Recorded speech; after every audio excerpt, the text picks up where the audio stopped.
Hello and welcome to this week's Jump webinar recruitment discussion. Last week we had a huge mailbag coming back from the meeting with the 3 clients and what they'd said. And this week we thought it would be a really great opportunity for us to all sit back, actually look at what they said, dissect it, and see how we can then put that into changing the way we do recruitment to furnish their needs. So as always, if you can hear me, please put in comments into the chat box so I know that I'm not talking to myself and just the rest of the Jump team. I can't say guys anymore apparently, so it's just the Jump team. So what I want to do is break down last week's session. This morning I was out cycling and I played the session. I took the audio and I played the session as I was cycling along and what have you.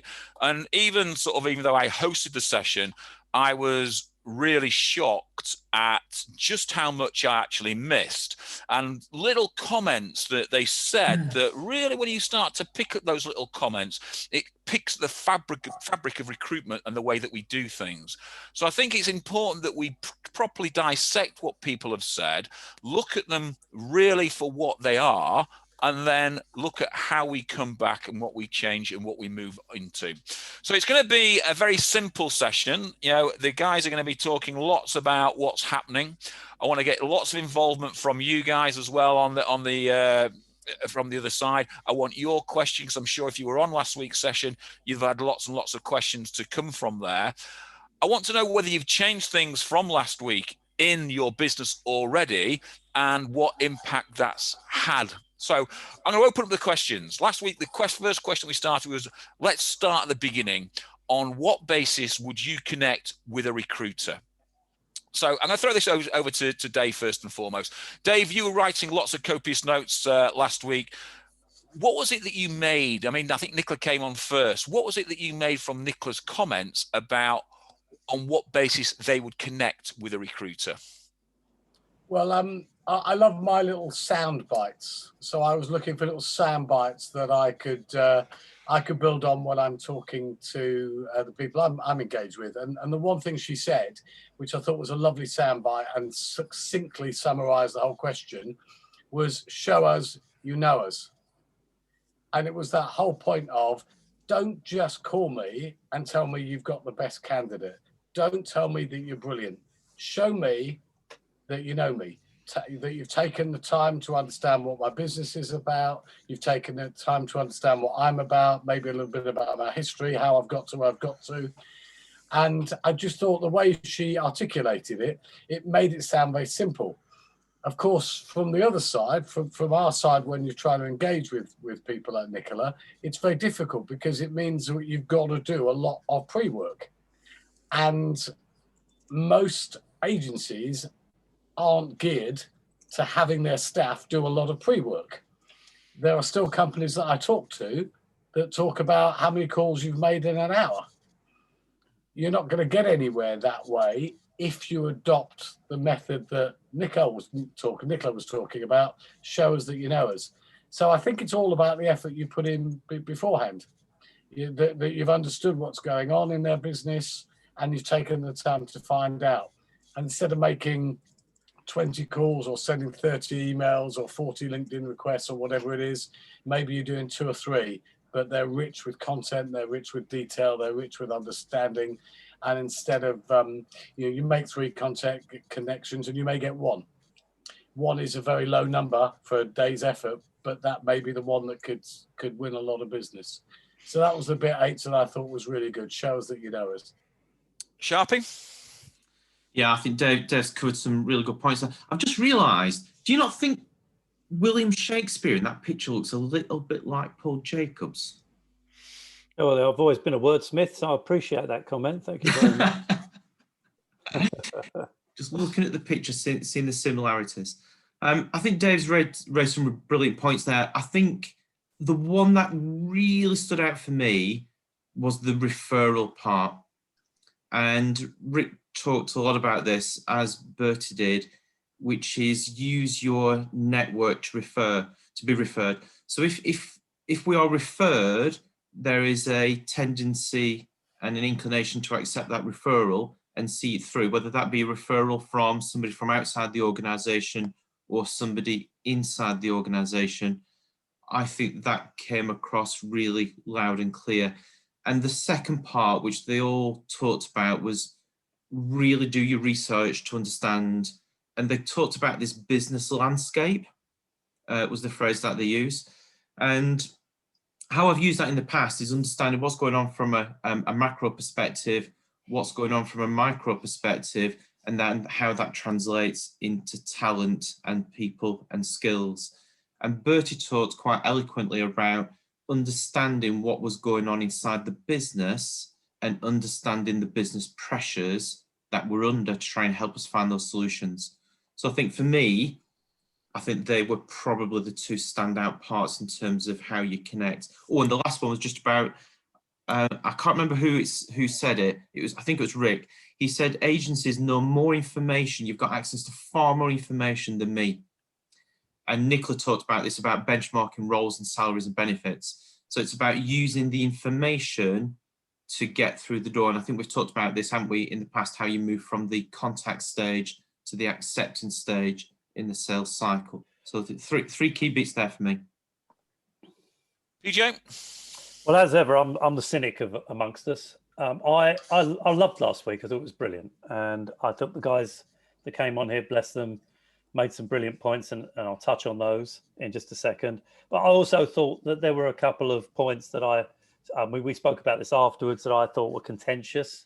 Don't forget that, the comments made were looking at recruitment or the recruitment industry and us practitioners through the lens of the hirers. And whilst I perfectly understand every point they made, and if I was in their shoes, I'd probably feel the same way. But if I look at it through the lens of a recruiter, I didn't agree with everything they said. And perhaps we can touch on some of those contentious points a bit later on. But I would say the things that I really picked up on were very much the areas that I think we've been banging on about for a very, very long time. And that is, be a trusted advisor. Do things for me over and above and beyond what I pay you to do, in a sense. So, as Paul's just said, give me information, give me data that I can use that will help me run my business better, that will be useful to me. If I want, I think it was Bertie said, if I want some CVs to compare against some people I'm looking at internally, send them to me. Don't charge me for that. In other words, go over and above, build that trusted relationship with me. And I think that was extremely important. For me as well, one of the expressions I wrote down that we've been saying for a very long time is, I think they said, the days of spray and pray are dead. Stop chucking meaningless CVs in my direction. It's not going to get you through my door, was very much the message. Maybe a contentious point. I'll come back to that a bit later. But I definitely understood that. And to Paul's point, be an expert. Know your stuff. We've gone on and on about half an inch wide, mile deep for a very long time. They made those points very clear. Be the expert in my space. If you are an expert in my space, know your stuff and I will know you. You'll know people I know. That's the best way of getting in to work with me. Do it through referrals. Be a known name in my area. And one way or another, we will connect. I thought those were very important points that were made last week. So just a question on that. That'd be really interesting for people to post on the comments box. Just how many people have done some work on referrals in the last week, and what, if any, were the results to be had out of that? It'd be really interesting to hear any comments from anybody. I think it's interesting when I sort of look at my synopsis of that first question, which was, let's start at the beginning. On what basis would you connect on Recruiter? I think Nicola's opening line was the line that typified everything. And it was all about the value alignment between the agency and the actual business. And all of them went on to say about behaving like an in-house recruiter. So behaving like you're part of their business, that you're selling their business as if it was your business. And again, lots of recruitment agencies, we talk about that type of methodology, and yet do we actually truly live that methodology and drive that methodology? But it was really interesting when we think about what we do we're out seeing clients at the moment an awful lot, helping them write, business strategies for the next 3 years. And the first thing we talk on is value alignment and looking what the values are of that business and looking what the mission statement or the value statements that they have. And I'm forever shocked about how many people don't know what their own values are, can't articulate those values. So if you can't articulate your own values, how do you align them to your clients' values? So I think there's a real important part there about how do you align your values internally to make sure that when you're selling out to your clients, you're aligning it to your clients' values as well. It was an interesting view from all three of them when they talked about that trusted advisor. That again is all about the alignment of values. They talked about people giving data information that can help them with their job. Again, is all about alignment and values within those alignments. So I think they touched on the very essence of what really the difference between what we class as urgency and strategically important. And that urgency from a recruitment point of view is fill the job, fill the job, fill the job. And what they were saying was, yes, they want speed, but they want the best candidates on the marketplace. Where the strategy is about what can you provide a client, what can you deliver to a client. It's about the alignment of our values to the alignment of their values, and what added extras can we deliver to a client that really makes that client become a little bit more trusted with us. Then we move on to the loyalty stage to move on to the advocacy stage. And that trusted bit becomes really important. I think Richard really summed it up when he said he wouldn't work with anybody unless he knew that they had a good network and had been either introduced to him, etc. So your comment there, Paul, about the, have people been using that referral strategy, because that's what LinkedIn was designed to do initially, is a really important thing. We moved on to the second one, which I thought, again, brought out some huge comments. And I'm sure this is where we start to get a little bit stuck in. What do you value about agencies was the question. And they came up with lots and lots of different things about value and what their version of value was. And we've started to touch on some of those things. So I want to sort of flip that question a little bit from our point of view.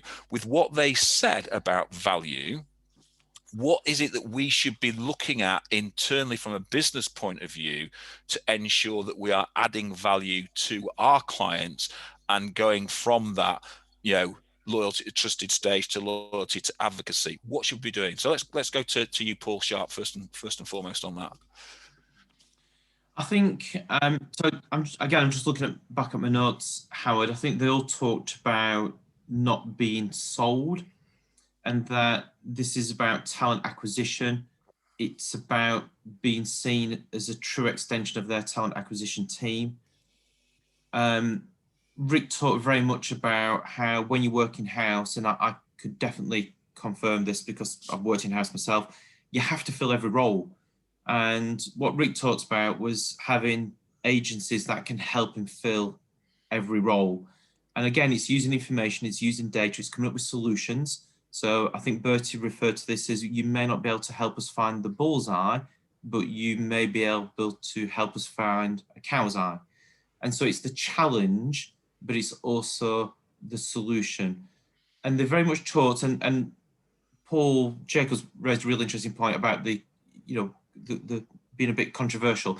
I think it depends which eyes you see this through. These are HR stakeholders, and HR people want to control the process. Line managers don't want HR necessarily to control the process. So you've got a clash internally within organizations here, but the stakeholders are very much HR people. And they talked a lot about, this is about talent acquisition. It's about finding the right individual for the cultural fit. It's about finding people that they cannot find themselves because we've got access to the passive talent market.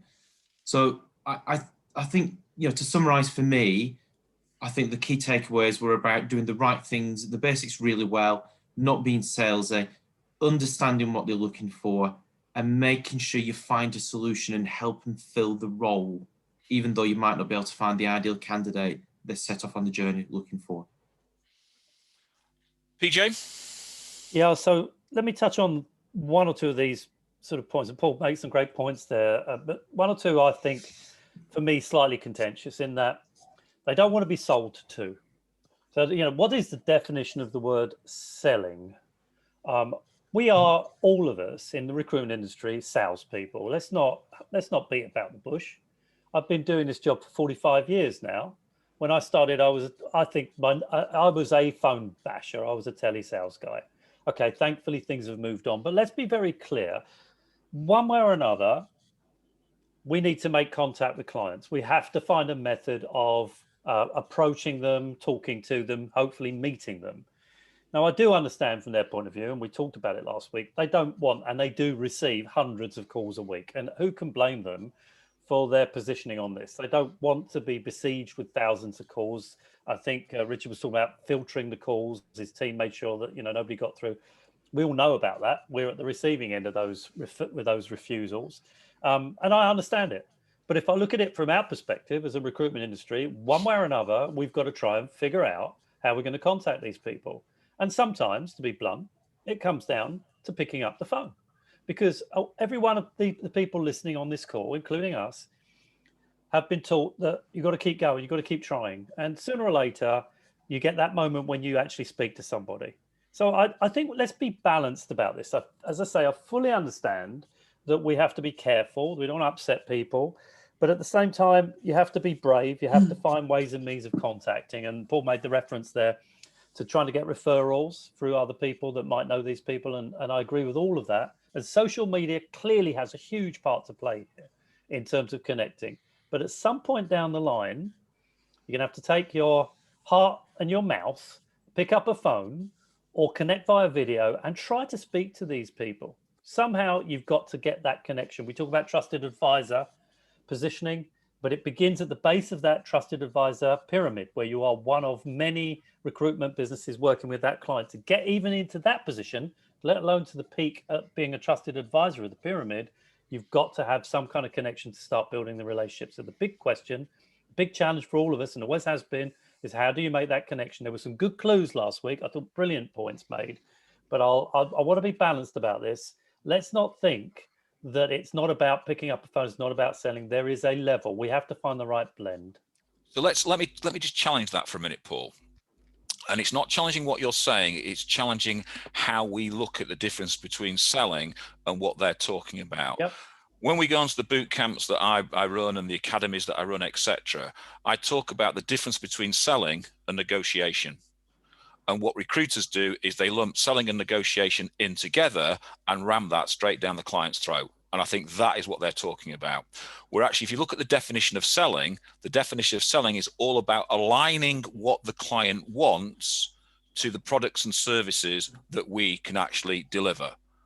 Negotiation is agreeing the price of what that is.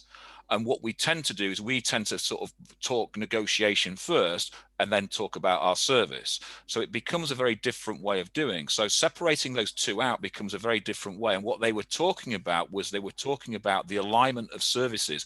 They talked about, I think it was Richard or I think it might have been actually Nicola actually was talking about when we receive a CV, don't be selling that candidate to me. Align that candidate to the skills that I require and the job spec that I've given to you, rather than just giving me the big sell on why we should do that. And I think there was a very sort of subtle difference there in what you're talking about there, Paul, and what actually the client's looking for. And I think that's then recruiters understanding there is a difference between selling and a difference between negotiation. And if we get the sale part right, then the negotiation becomes easy because the client perceives the value in what we're doing. If we buckle them together and try ram them down the client's throat, that is when we start to get the pushback and the animosity that the client feels that they're being sold to. They feel that they are a product that we are taking off the shelf, I think was the comment they came out with, rather than that we are actually part of their business and providing them with a service, because that's what selling is. It's matching the services to their needs, and negotiation is the price. Dave, what did you take away from there? Well, I think it's an interesting one. People behave how they are rewarded. So if you are rewarded on commission, on the number of sales you make, on the number of calls you make, on the data that's on your Cube 19 or whatever system you use, if that's the basis of your reward, then that's how you'll behave. What I heard from those three clients, and by the way, there are plenty of other clients who would actually very happily take a call if you've got the right candidate. So let's let's also put that balance in as well. If you've got a Golang developer and you're trying to sell into a bank and you've got the only person, you can make that call. So it comes back to behavior and reward. Bertie said that it takes a chef 3 years to become a chef. They are trained in all the arts of being a chef. If we said to most of the people that we're engaged with, build your sales team, your consulting team, your trusted advisor team, but it's going to take you 3 years, most smaller agencies, most larger agencies can't afford to wait 3 years. They've got to see some results. So it's about how fast you can get someone up to speed where they are in a position of being a trusted advisor more quickly than 3 years, so that we make some money by being that broker, by being that placing person. But perhaps it is about going to the clients with some advice, not trying to sell them anything, about taking the time. I've listened to what you're saying. I've read your website. I've seen a piece of news about your organization. I've got some information that may add to that. I'm building that relationship that way. And that takes a little while. But I don't think there'll be a recruitment manager out there listening to this call or anywhere else who, if their salesperson came back to them and said, I found out this about the company, this is going to be my approach, it's going to take me a few weeks or a month to get in there, but I'm confident I can do that, and this is the process I'm taking, I think everybody would go with that. So I think as we sit and dwell, a couple of comments have come in, a couple of questions come in. Excuse me. And Simon Johnson, who obviously lives very near Stratford-on-Avon, is obviously written something that William Shakespeare would write, because it's a very long comment. So I'll get that in, Simon. Thanks very much. So he's given us 2 points. Richard and Bertie were very advocacy-led and looking at that advocacy. And what they were talking about was, if people stop pointing things, they can actually learning about you rather than approaching them. And the devil's in the detail, and you're right. But what you actually said was, as a small agency, understanding their business and can mirror the language and the tone and the values, a small firm will not want or do not want all the businesses, hence filling their roles. So you need to have a person fitting within the gated area, therefore speaking and building rapport, and then placing someone if it's not blocked. So it's a bit of a sort of, I understand what you're saying there, Simon, but what we're actually talking about is they see value in recruiters that understand their marketplace, which then links back to Alan Connolly's comment about how do you go about finding about the business landscape for the business that you're not already working with. Well, that's about talking to candidates. That's about talking to the marketplace. That's about talking to people who work at that company to understand what that business landscape is, because what they talked about was the landscape internally and externally. So if you're driving externally into the business and giving them data and information about their external landscape, they will sort of open that door, or slightly put that door ajar that you can go through to then start to talk about the internal landscape. So there's a very fine balance in what we're talking about with regards to using their terms, using that technology, because what that shows is you spent some time understanding the client. And one thing that we've always talked about is, if you're going to go on and have a client call, and the call is, let's class it as a cold call, the reason why it is cold is because we go on with little and no understanding of the client and think that I'm going to get into a fact find, and that will be my opening to the wonders of that client and the value of the revenue that I can get from that client. The client's looking at it the other way around. And that goes back to the question that I've been sort of posing all the time, which is, does the client see us as a prospect, or does the client see us as a suspect? If you go on and give the client lots of information about the client and their landscape, they start to see you as a prospect.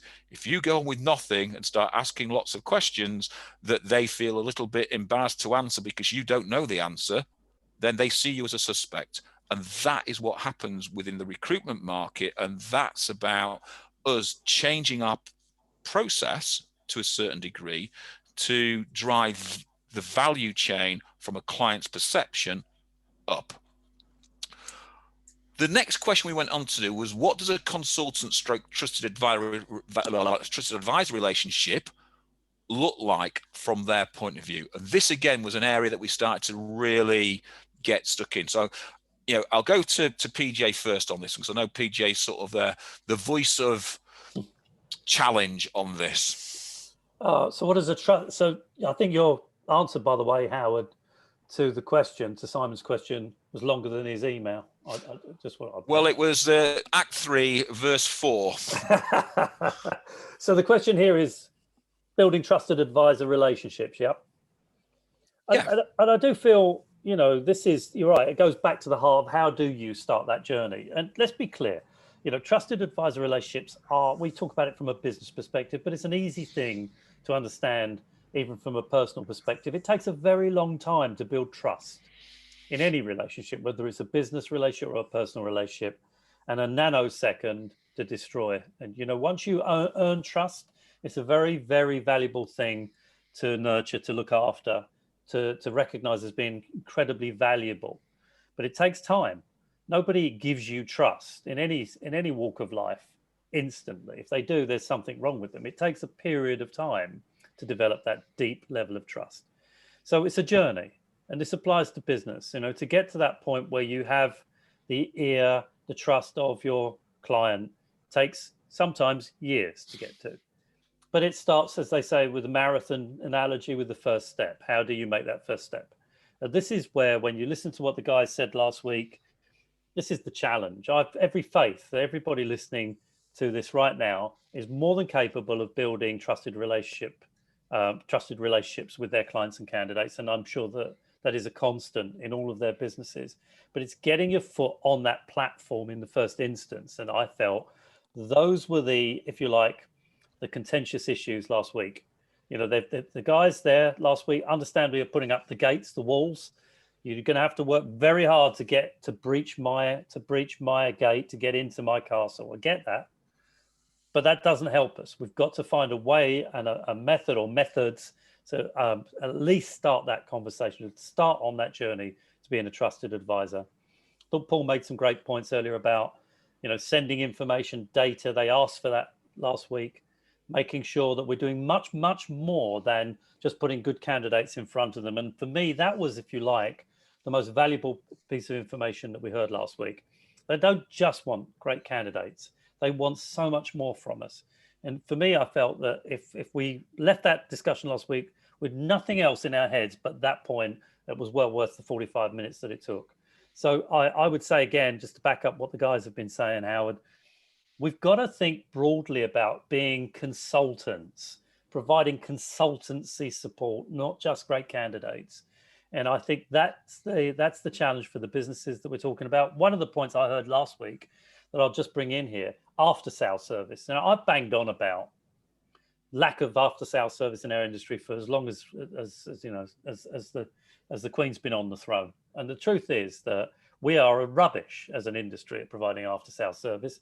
Lo and behold, we heard that last week. I think Richard said that he can count on one hand, I think 2 fingers, he said, the agencies that have contacted him 6 months after placing a candidate, see how the candidate was getting on.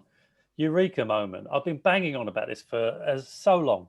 What do we do as an industry to provide after sales service? Why aren't we doing those things? And I can give you 100 ideas for providing after sales service to clients. And he said, I thought it was a great point, I don't expect to pay for that. I just want it. That's part of being a trusted advisor. There's a lot more we can do. So I could go on. I want to let the other guys talk. So I will shut up for 5 seconds, Howard.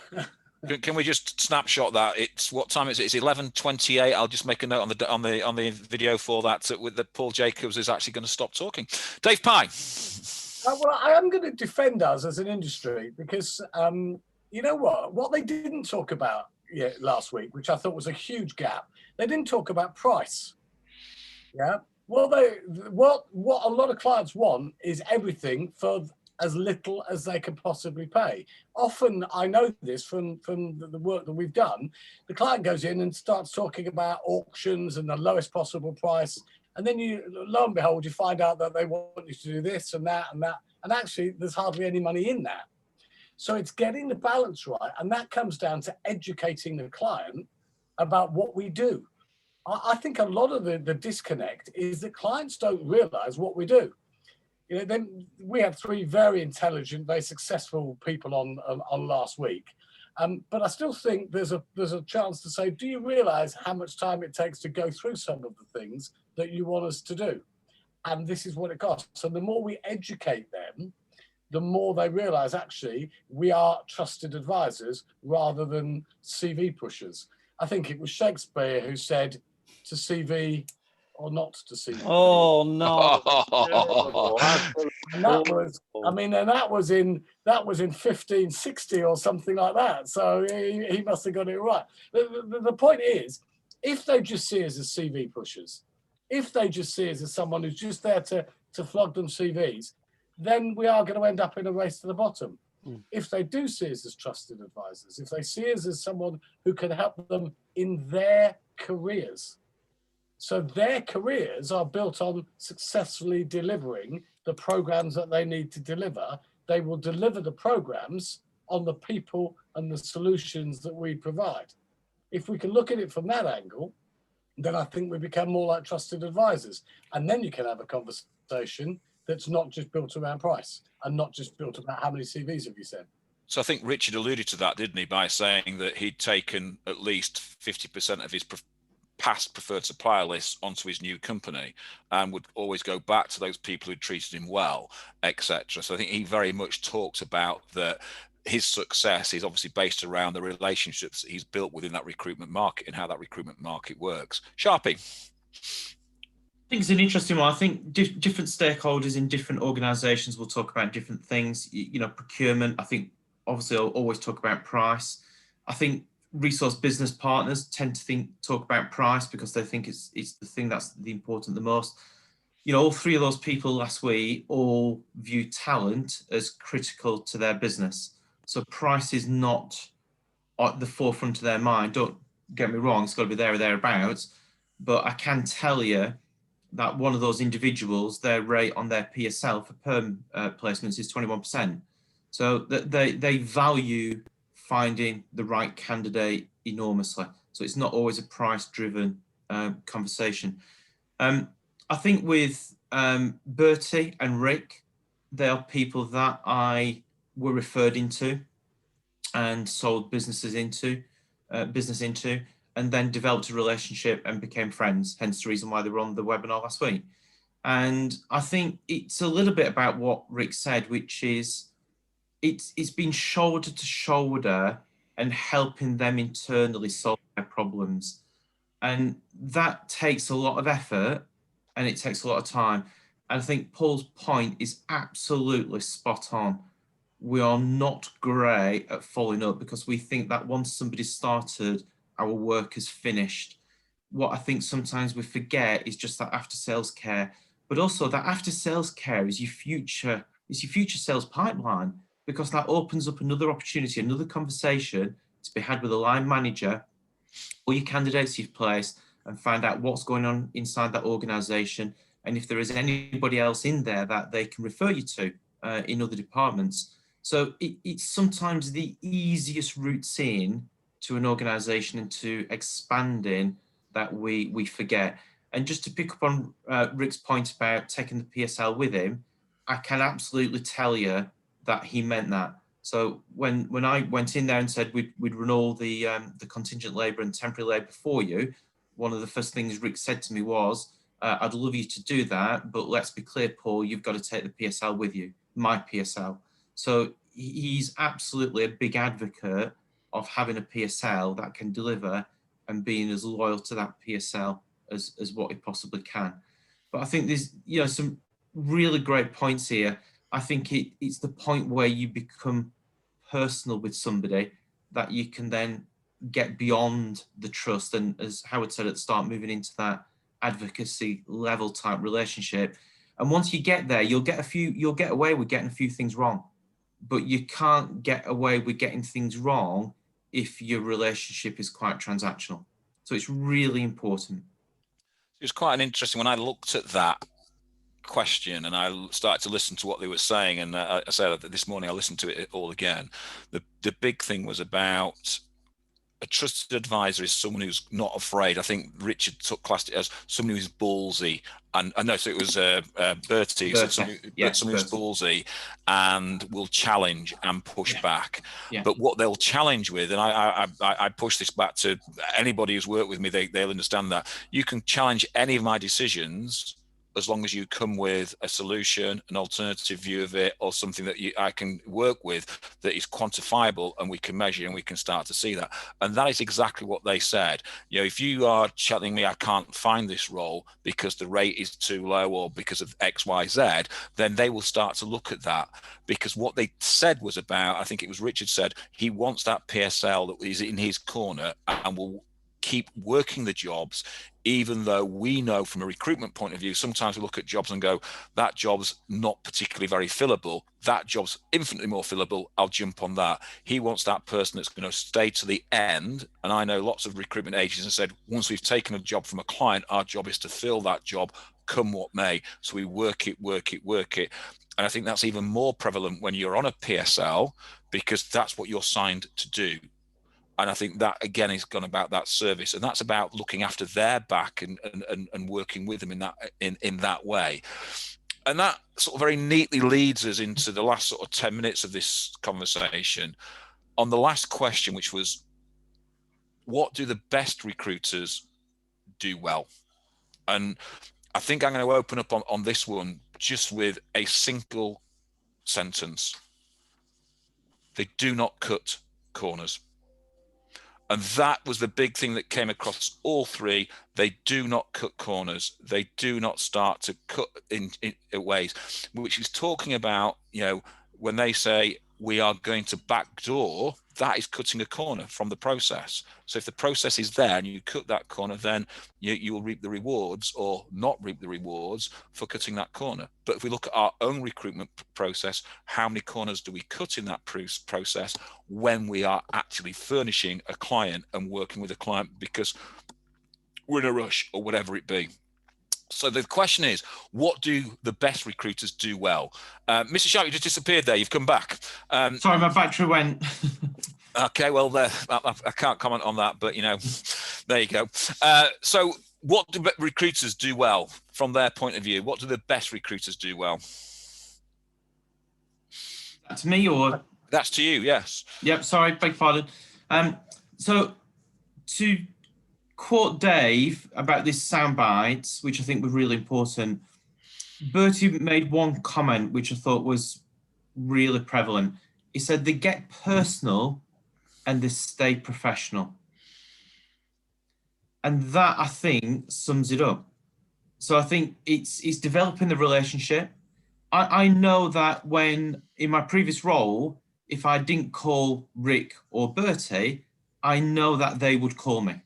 I didn't have to call them. They would be ringing me up for advice or information or guidance, or just use me as a sounding board. But I would use my knowledge and my expertise to try and advise and guide them. And I think it was Bertie also talked about this, you know, he wants to do well by people and do the right thing and support people. And what you give is what you get back. And I think this then plays into that part of the relationship, which is, if you're constantly giving and topping the relationship up, it's going to stay really healthy. But just keep that quote at the front of your mind, get personal and stay professional. Dave? Yeah, it was interesting. I was looking at on how they answered that question. They said, show respect for me, give me value add. Make sure you come back to me, provide me with market intelligence. And after about 3 or 4 minutes, somebody said, oh, and also I want the ones who find me the best candidates. And I kind of smiled to myself thinking, well, if you haven't got the best candidates for the client, it doesn't matter what you do. They're going to go to the company that has the best candidates. So I think we've got to be sharp as we can be as recruiters in having the best candidates and building the best candidate relationships to get that door open. And we can be as strong, trusted advisors as they like. We can offer the best price. We can offer all of the sort of stuff that they really value. But if we haven't got the right candidates, surely it's all for naught. And I thought it took them a while to say they want the best candidates. Now, maybe it was just a given. Maybe they just took it as recruiters, we find the best candidates. But I think we have to continually remind clients that actually our game is to find you the best candidates. We're working really hard. This is the culture of this candidate. This is why this candidate is leading this job. This is why they will be good for your role, particularly the perm market where the whole process takes a bit longer. This is how I'm going to manage the candidate through the process. And this is what I'm going to do when they've started. And I'll phone them 4 weeks after they've started, to Paul's point about after sale service. So I do think what got lost in that one part of the conversation was our relationship with the candidate and actually finding the best candidates. See, it's quite interesting. I heard that slightly differently, Dave, because I heard the same comment, and it was Richard that made the comment of that, I want great candidates, don't care about diversity, etc., etc. If it's the great candidate, then that's what I want. But if you listened all the way through what they were saying all the way through, it was talking about having the best candidate pool, having the best market intelligence, having the best market knowledge. And it was all about having that connections into that market. And I think it was Nicholas said that, why would I not want to work with you if you have every connection that I should be working with in the market or looking to employ? And I think to us, what you're saying there, to them, it is a given that we have the best candidates in the marketplace, because that's why they've engaged with you, because you are their trusted advisor that has the connections across the marketplace that they can leverage from. PJ. Okay, so 3 points. I think, excuse me, you've all made great points. I pick up on Dave's point. One of the quotes I wrote down was, stay close to great candidates. And I think Dave's spot on with this point. At the end of the day, what's the point of having a shop if you've got nothing on the shelves? You better make sure you've got great candidates and you keep close to those great candidates. When we talk about being authentic and staying close to these clients to be trusted advisors, well, that applies to your great candidates. That when he talks about nobody calls me after a sale, well, that applies to candidates. You've got two customers. You've got the people that pay you money and you've got the people you place in jobs. There is no difference in the approach to either party. You have to be equally authentic in both cases. So for me, picking up Dave's point, absolutely spot on. We need to be close to great candidates. And that means not just when we need them, but constantly calling them. I say constantly, calling them periodically to keep in touch, find out how they are, what's going on in their lives. And, you place somebody now, 2-3 years later, you place them again, and so on. Also, let's not forget, clients are candidates are clients, same human being. We just pick them up at different points in their career paths. Just another quick point about this. Howard makes the point about being authentic. Couldn't agree more. Being passionate and authentic, loving what you do is so important. People buy people. People buy people. That I heard that loud and clear last week from what these guys were saying. Nothing new there, but it's worth reminding everybody. People buy people. Be authentic. Be passionate. People buy passion. And I think the last point, I just want to come back to the point that Dave was making about PSLs. Let's be clear. Be focused on what you want. Don't grab at every PSL opportunity. Don't grab at every piece of business. It's not what you should be about. Some PSLs, frankly, you don't want to be on. Some of them have rubbish margins, terrible payment terms, awful SLAs, penalties, and so on. You've all seen them. I've seen them 100 times. Some of the PSLs you don't want to be on, others you do. Be picky. It's a two-way street. You have your business to look after. You have your clients and candidates to look after. Make sure you get the right balance and be very focused on what you want and what you want to represent, price-wise, business-wise, sector, and discipline. Don't try and grab at everything. You'll end up being a nothing. And so it's important to be an expert, which is what we heard the guys say last week. 100%. I think it's interesting on that. People like people. People buy from people, and I always add to that line: people buy from people they like and trust. Correct. Because people just don't buy from people. You buy from people who you like and trust. And so there's a slight difference on there. And that's what the big thing from their point of view, they were driving down that like and trust. And we talked about that network. And again, what I've driven into my consultants for an awful long time was the thing that Bertie came out with, which was, why aren't you ringing me and tapping into my network? I may know candidates that can fill your jobs. And I've said that constantly to consultants. Have you rung that client there? They're working the same marketplace to ask who they know, because they may be able to, give you an introduction to somebody else. And so we only leverage one side of our candidate marketplace. Who do you know? Who else do you know? We never leverage the client marketplace. Who do you know? Who else do you know? Because once we start to get into that side, that, according to Richard, is where all the introductions are made, because all the clients speak to each other in those marketplaces, and they're introducing other recruiters into that marketplace if they have a shortfall. And because we are not leveraging that ourselves, because we only see the client as something that we can take something from, we never look at what can we give the client. And we're giving the client data and we're giving them information, but what we're actually giving the client is kudos about their standing in the market as well, by asking them for referrals into other people, or can they refer a candidate to me. So I think we've touched, again, a massive amount. And I think the big things that have come from here is, alignment to value, having knowledge about your marketplace, having knowledge about your client. The big comment about know your candidate marketplace. How well networked are you? How can you demonstrate that to a client so the client opens up?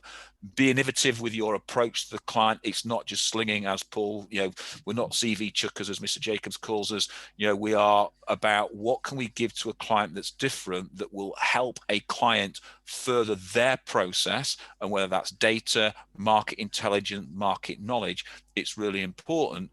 Be honest. That was the big thing that it came out, is honesty. Challengers have a reason to challenge, have a alternative. What can we do with that?